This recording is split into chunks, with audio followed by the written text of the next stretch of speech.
Putusan hakim adalah suatu pernyataan yang dibuat dalam bentuk tertulis oleh hakim yang diucapkan di persidangan dan bertujuan mengakhiri atau menyelesaikan suatu perkara atau sengketa antara para pihak. Bagian putusan hakim. Yang pertama, pertimbangan hukum atau konsideran, yaitu dalam pertimbangan hukum, hakim melakukan analisis, argumentasi, pendapat, dan kesimpulan hukum dari majelis hakim yang memeriksa perkara. Hal ini menjadi dasar pertimbangan hakim dan mencakup alasan dan dasar hukum yang tepat.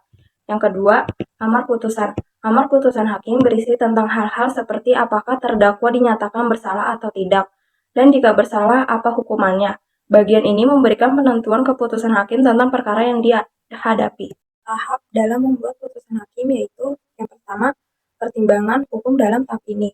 Hakim melakukan analisis, argumentasi, pendapat, dan kesimpulan hukum dari majelis hakim yang memeriksa perkara. Hal ini menjadi dasar pertimbangan hakim dan mencakup alasan dan dasar hukum yang tepat. Yang kedua, penyusunan putusan setelah tahap pertimbangan hukum. Hakim akan menyusun putusan hakim yang terdiri dari bagian hukum atau konsideran dan bagian amar putusan. Yang ketiga, pembacaan putusan. Setelah putusan hakim disusun, majelis hakim akan membacakan putusan hasil musyawarah majelis hakim. Hal ini bertujuan untuk memberikan kepastian hukum bagi para pihak yang terlibat dalam perkara.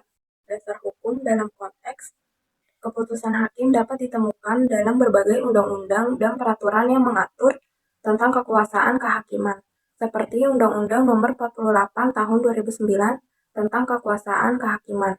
Selain itu, dasar hukum juga dapat ditemukan dalam peraturan-peraturan yang mengatur tentang Mahkamah Konstitusi dan Mahkamah Agung.